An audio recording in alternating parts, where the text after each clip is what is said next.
Welcome to Prince shorthand house.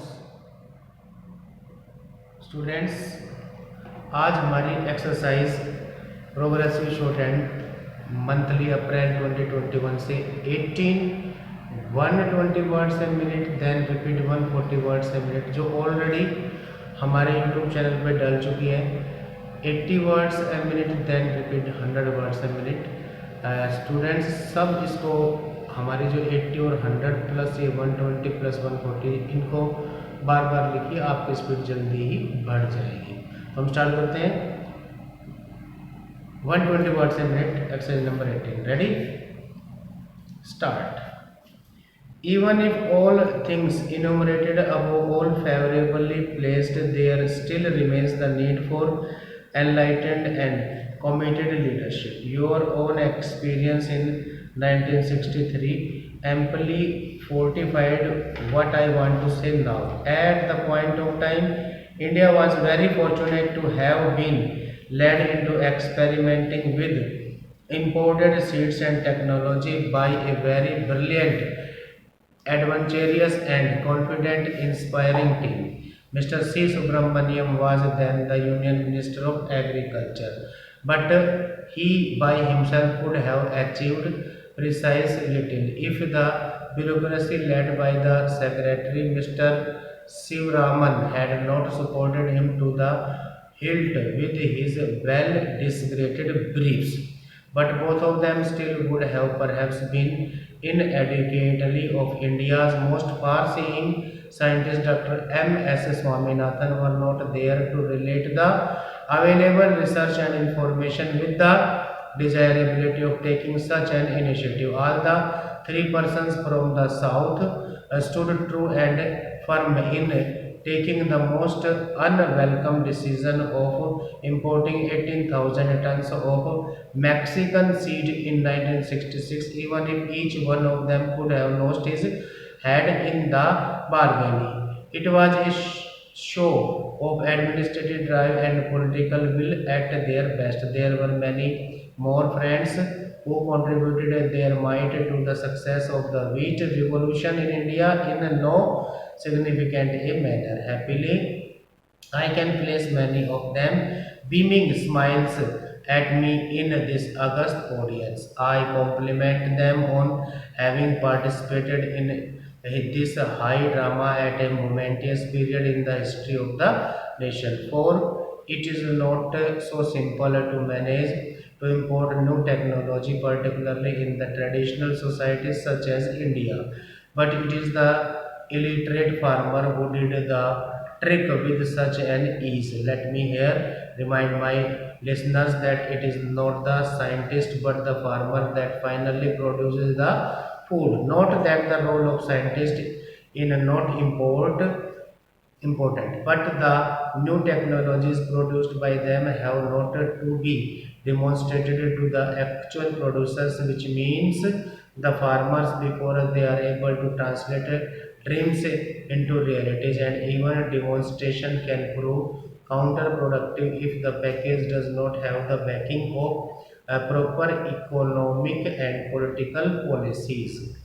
Hence, a good amount of homework has to precede the actual change in agricultural practices. But the results so far have been more than encouraging, and we hope they shall be better.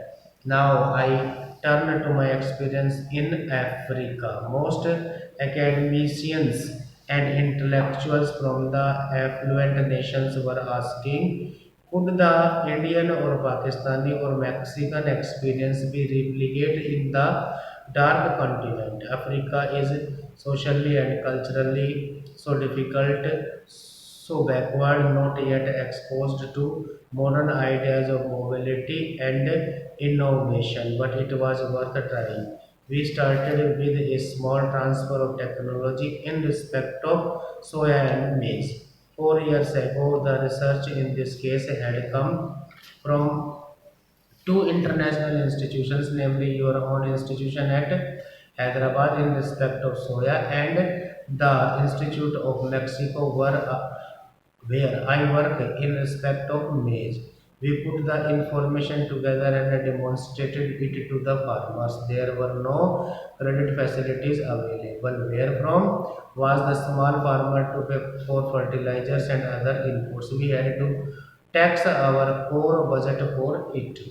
A small cross section of petty farmers was chosen, and the agreement was that they would pay back in kind at the time of the harvest. Happily, the payback was 100% in the very first year. This was no small miracle. Now, a government bank came forward to arrange finance. Of course, cautiously, the second year also had 100% payback. The farmers were very small and cost per head of the experiment no more than $50 per head. The beginning is no doubt small, but the promise is great. Ghana is showing the way.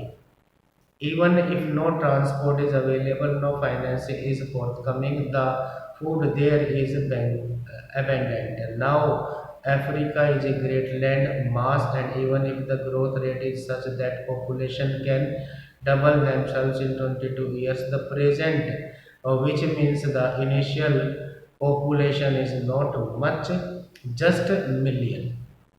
Hence the great potential, but in the pure macro scenario, the population octopus, as I used to call it, though it has many more tentacles than a mere octopus, has assumed for dangerous proportions than we really can imagine. I put it in a simple way. The first time when 1 billion of humans started to live on this planet was 1850 AD. The starting date is the dawn of creation itself, maybe 2 or 3 million years ago. It was truly an achievement of the human being in that he had conquered not only nature but also death in several ways profound. But the real battle of conquering the communicable diseases was just getting underway in 1850 AD only. Great advances in medical science took place in the later half of the 19th century. Stop. Repeat 120 words a minute. Ready? Start. 140 words a minute. Even if all things enumerated above are favorably placed, there still remains the need for enlightened and committed leadership. Your own experience in 1963 imply fortified what I wanted to say now. At the point of time, India was very fortunate to have been led into experimenting with imported seeds and technology by the a very brilliant, adventurous, and confident, inspiring team. Mr. C. Subramaniam was then the Union Minister of Agriculture, but he by himself could have achieved precisely little if the bureaucracy led by the Secretary Mr. Sivaraman had not supported him to the hilt with his well digested briefs, but both of them still would have perhaps been inadequately of India's most far-seeing scientist Dr. M.S. Swaminathan were not there to relate the available research and information with the desirability of taking such an initiative. All the three persons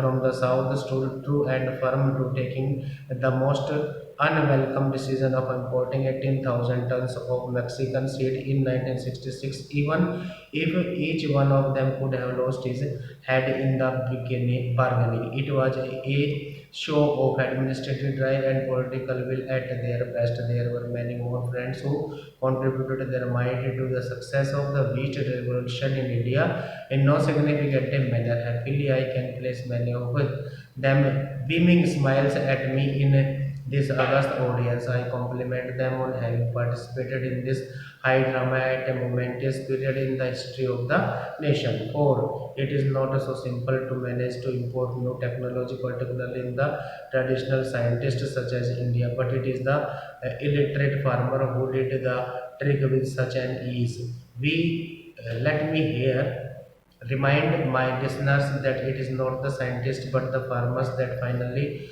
produces the food. Not that the role of scientist is not important, but the new technologies produced by them have got to be demonstrated to the actual producers, which means the farmers before they are able to translate dreams into realities. And even a demonstration can prove counterproductive if the package does not have the backing of proper economic and political policies. Hence, a good amount of homework has to precede the actual change in agricultural practices. But the results so far have been more than encouraging, and we hope they shall be better. Now, I turn to my experience in Africa. Most academicians and intellectuals from the affluent nations were asking, could the Indian or Pakistani or Mexican experience be replicated in the dark continent? Africa is socially and culturally so different,